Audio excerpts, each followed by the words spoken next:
नमस्कार दोस्तों, पीसीएस गुरुजी में आपका स्वागत है। दोस्तों, इंसानों और जानवरों में एक बेसिक फ़र्क ये होता है कि जो इंसान है वो जानवरों से ज़्यादा बेहतर तरीके से कम्युनिकेट कर सकते हैं। कम्युनिकेशन करने की इसी काबिलियत कारण इंसान जानवरों से ज़्यादा बेहतर तरीके से और जल्दी डेवलप हो सके, अपनी सोसाइटी समाज को बना सके। जानवर भी हैं अपने लिमिटेड माध्यम से अपने ग्रुप में काफ़ी अच्छा कम्युनिकेट करते हैं, बट ये रेंज बहुत ज़्यादा नहीं होती है।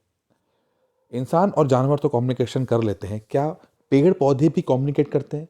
क्या वो अपनी बात एक दूसरे से पहुंचा पाते हैं? पिछली सदी में हमारे देश के महान वैज्ञानिक जगदीश चंद्र बसु साहब जो हैं, उन्होंने ये प्रूफ किया था कि जो पेड़ पौधे होते हैं उनके अंदर जीवन होता है, लाइफ होती है। और जब वो खुश होते हैं तो वो रिएक्ट करते हैं, जब वो दुखी होते हैं तो रिएक्ट करते हैं। तो ये उन्होंने साइंटिफिक तरीके से प्रूफ किया था। बट क्या एक पेड़ दूसरे पेड़ से क्या बात करता है? इसके ऊपर ज़्यादा रिसर्च नहीं हुई थी, लेकिन हाल फिलहाल में एक रिसर्च आई है जिससे ये पता लगा है कि पेड़ पौधे भी आपस में कम्युनिकेट करते हैं। इस वीडियो में हम देखेंगे कि पेड़ पौधे किस तरह से कम्युनिकेशन करते हैं, किस तरह से अपनी बात को एक पेड़ दूसरे पेड़ तक पहुंचाता है। इस वीडियो में हम एक चीज़ और देखेंगे कि जो पीसीएस प्री में एनवायरनमेंट सब्जेक्ट से एक टॉपिक आता है जिससे 2 नंबर का सवाल बन जाता है, तो वो 2 नंबर का सवाल जो है वो किस तरह से इस टॉपिक से कनेक्टेड है उसको भी हम देखेंगे। और मेंस का एक सवाल जो है एनवायरनमेंट के ऊपर एक सवाल आता है, उसको भी समझने की कोशिश करेंगे। तो इस वीडियो को अंत तक देखिएगा। पीसीएस प्री और पीसीएस मेंस दोनों में ही एनवायरनमेंट पोर्शन के जो सवाल हैं वो इस वीडियो के माध्यम से आप हल कर पाएंगे। दोस्तों, सबसे ज़रूरी बात यह है कि जो कम्युनिकेशन होता है, जो पेड़ पौधे आपस में कम्युनिकेट करते हैं, उसमें सबसे इम्पॉर्टेंट रोल जो प्ले करता है वो करता है जड़ें। उनके रूट्स एक इम्पॉर्टेंट रोल प्ले करती हैं। हमने हमेशा पढ़ा है कि जो रूट्स होती हैं वो पानी को ज़मीन से पौधे तक पहुंचाने के, या पौधे में जो न्यूट्रिशंस होते हैं उसको जड़ों तक पहुंचाने के काम आती हैं। जड़ें ना सिर्फ खाना वगैरह पहुंचाती हैं बल्कि मिट्टी से जुड़े रहने से पेड़ को स्ट्रेंथ भी देती हैं कि पेड़ खड़े रहते हैं।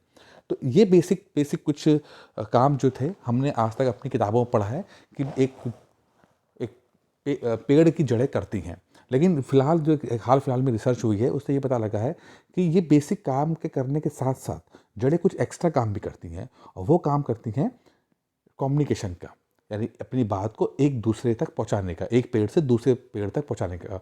और इसमें हेल्प करते हैं उन जड़ों पर लगे हुए बैक्टीरिया और फंजाई।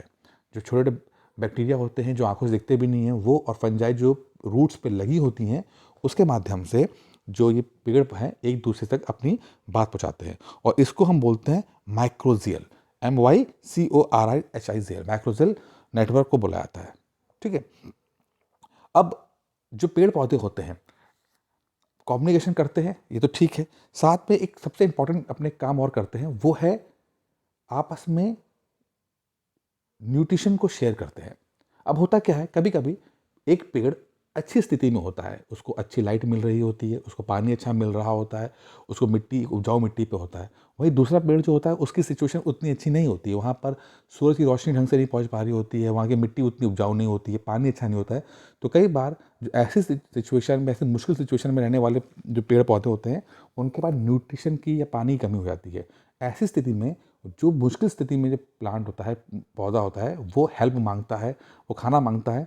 तो जो अच्छी स्थिति में जो प्लांट होता है वो उसको हेल्प करता है। जिस तरह से हमारे इंसानों के बीच में भी देखेंगे, अगर आपके पड़ोसी के घर में अगर मान लो कुछ चीनी खत्म हो जाती है या तेल खत्म हो जाता है, तो आपसे वो मांग लेते हैं कि भाई अभी फ़िलहाल दे दो, मेहमान आए हुए हैं, आप हमें एक कप चीनी दे दीजिए, एक कटोरी चीनी दे दीजिए, हम आपको 2 घंटे बाद वापस कर देंगे। इस तरह से जो पौधा होता है जो बहुत अच्छी सिचुएशन में नहीं होता है, वो भी अच्छी वाली सिचुएशन वाले पौधे से हेल्प मांगता है। और जो अच्छी सिचुएशन वाला पौधा होता है वो दिल खोल के हेल्प करता है, और रूट्स के माध्यम से, अपनी जो रूट्स होती है उसके माध्यम से हेल्प पहुंचाता है। शुगर है या वाटर है, इस तरह की चीज़ें जो है वो एक पौधा दूसरे पौधे तक पहुंचाता है। ये अब ये तो हो गया, फूड शेयरिंग हो गया, ये तो बहुत अच्छी बात हो गई है। लेकिन एक और काम आता है, इसका काम आता है, वो है सिक्योरिटी पर्पज से। कई बार ऐसा होता है कि एक पौधे को इन्फॉर्मेशन लगती है कि देखो भाई एक बीमारी चली है। अब जैसे हमारे इंसानों में कोरोना चला हुआ है, कोरोना छूने से फैलता है या छूने से ना कहें तो दो लोग अगर पास खड़े हैं तो कम्युनिकेबल डिजीज़ है ये, एक इंसान से दूसरे इंसान को हो जाती है। उस तरह से एक पौधे से दूसरे पौधे को भी बीमारी लग जाती है। अगर एक पौधे को ये पता लगता है, एक प्लांट को ये पता लगता है, एक पेड़ को कि एक बीमारी आई है या कोई आग का खतरा हो गया है या इस तरह से कोई खतरनाक चीज़ आई है, तो इसकी इन्फॉर्मेशन भी एक जो पेड़ है वो दूसरे पेड़ को दे देता है। और वो दूसरा पेड़ जो है वो अपने अंदर कुछ चेंजेस करता है, कुछ केमिकल चेंजेस, कुछ फिजियोलॉजिकल चेंजेस, कुछ स्ट्रक्चरल चेंजेस, कुछ हैबिट को चेंज करके वो इस तरह के बीमारी से बचने की कोशिश करता है। तो ये कम्युनिकेशन के माध्यम से पॉसिबल हो पाता है कि अगर एक पेड़ को ये पता लग जाए कि चीज़ें बहुत ख़राब हो रही हैं उनके लिए, तो दूसरे पेड़ को इत्तला कर देता है, जिससे कि वो दूसरा पेड़ जो है वो अपने आप को प्रिपेयर कर सके। अब एग्ज़ाम में ये पूछा जाता है, खासकर पीसीएस प्री में, कि ये किस तरह का संबंध है। तो देखिए, जो पेड़ पौधे होते हैं उन पेड़ पौधे के जड़ों में बैक्टीरिया लगे होते हैं, और बैक्टीरिया जो हैं, जैसे अभी हमने कहा कि बैक्टीरिया फंजाई कम्युनिकेशन करने के लिए बहुत हेल्पफुल होते हैं। जो पेड़, एक पेड़ दूसरे पेड़ जो बात कर रहा है, वो बैक्टीरिया फंजाई जो रूट्स में लगे हुए हैं, उन जड़ों में लगे हुए हैं, उसके माध्यम से ही अपनी बात को कम्युनिकेट करा पा रहे हैं। तो बैक्टीरिया फंजाई जो हैं उन प्लांट्स की मदद कर रहे हैं। वहीं दूसरी तरफ प्लांट जो खाना देता है, जो एक प्लांट दूसरे प्लांट को खाना दे रहा है, तो कुछ सेलुलोज या शुगर दे रहा होता है, वो जो बैक्टीरिया फंजाई उससे अपनी शेयरिंग ले रहे हैं। तो ये सिचुएशन में आप देखोगे कि दोनों ही, बैक्टीरिया प्लांट की हेल्प कर रहा है और प्लांट बैक्टीरिया की हेल्प कर रहा है। तो इसको हम सिम्बियोटिक रिलेशनशिप कहते हैं, सिम्बियोटिक रिलेशनशिप। और कई बार एग्जाम में, चाहे यूपीएससी का एग्जाम हो चाहे पीसीएस का एग्जाम हो, सवाल आता है कि सिम्बियोटिक रिलेशनशिप क्या होती है। हम कई तरह के संबंध होते हैं, जैसे कि कंपटीशन एक होता है, एक कंपटीशन का होता है, ठीक है, जिसमें कि दो स्पीसीज आपस में कॉम्पिटिट करती हैं, जिसमें एक जीतता है दूसरा हारता है। उसी तरह से सिम्बियोटिक में क्या होता है कि दोनों ही स्पीसीज एक दूसरे की हेल्प करती हैं, दोनों का ग्रोथ होता है। तो ये एग्जाम्पल सिम्बियोटिक संबंधों का है और इस टॉपिक से कई बार सवाल बन जाते हैं। अच्छा, अब एक चीज़ हमें समझनी पड़ेगी कि जो ये पेड़ पौधे होते हैं जो कि आपस में खाना शेयर कर रहे हैं, आपस में बीमारी की इन्फॉर्मेशन शेयर कर रहे हैं, ये एक बहुत इंपॉर्टेंट रोल प्ले करते हैं। या इस बात को हमें समझना पड़ेगा कि जब डिफॉरेस्टेशन होता है, यानी कि एक जगह से हम पेड़ काटते हैं, यानी कि हमें ज़मीन की ज़रूरत है और हमें कहा कि भाई ये जहाँ पर 50 पेड़ हैं, इन 50 पेड़ों को हम यहाँ से काट के और दूसरी जगह पर जहाँ पर बंजर ज़मीन थी वहाँ पर पेड़ उगा देते हैं, तो हमें लॉस कम होगा, हमें एनवायरमेंटल लॉस कम होगा। लेकिन चीज़ें इतनी सिंपल नहीं हैं। पेड़ पौधे जो होते हैं वो सिर्फ ऑक्सीजन को देने के काम नहीं आते कि ऑक्सीजन जो है वो प्रोवाइड कर रहे हैं। पेड़ पौधे ज़्यादा काम करते हैं और कॉम्प्लेक्स काम करते हैं। ऑक्सीजन तो वो देते ही देते हैं, साथ में वो कई काम करते हैं।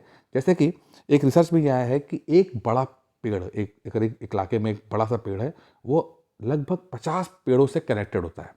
अब जब 50 पेड़ों से कनेक्टेड होता है, छोटे पेड़ों से कनेक्टेड होता है, तो ये जो छोटे पेड़ जो हैं, इनको जब भी कुछ ज़रूरत पड़ती है न्यूट्रिशन की, शुगर की, पानी की, तो ये बड़े पेड़ को इन्फॉर्मेशन देते हैं और बड़ा पेड़ इन छोटे पेड़ों को, 50 पेड़ों को हेल्प करता है। वहीं बीमारी की सिचुएशन के टाइम पर ये जो बड़ा पेड़ है छोटे पेड़ों को इन्फॉर्मेशन देता है, क्योंकि ये बड़ा पेड़ है, इसकी जड़ें बहुत बड़ी बड़ी होती हैं, तो कम्युनिकेशन कर पा रहा होता है, इसके बाद जल्दी इन्फॉर्मेशन आ रही होती है। तो अगर इस बड़े पेड़ को काट देते हैं, दूसरी जगह पर शिफ्ट कर देते हैं, तो जो ये नेटवर्क है, ये जो चीज़ सिस्टम बना हुआ है, वो कोलैप्स हो जाएगा, वो ख़त्म हो जाएगा। इसीलिए बात सिर्फ नंबर पे नहीं है कि 10 पेड़ काटना और 10 पेड़ को लगा देना, बात यहाँ पर नहीं ख़त्म होती है। ये ज़्यादा कॉम्प्लेक्स सिचुएशन है। तो एक पेड़ ना सिर्फ ऑक्सीजन देता है बल्कि एक इकोसिस्टम भी क्रिएट करता है, जिससे कि उससे जुड़े हुए बाकी पेड़ भी जो हैं वो इफ़ेक्ट होते हैं। अगर वो पेड़ नहीं रहेगा तो संभव है कि जो बाकी के 50 पेड़ हैं वो भी सर्वाइव ना कर पाएँ। तो इसलिए जो ये कैलकुलेशन है या डिफॉरेस्टेशन जो होता है, इसको बहुत ही हमें कॉन्शियसली करना पड़ेगा।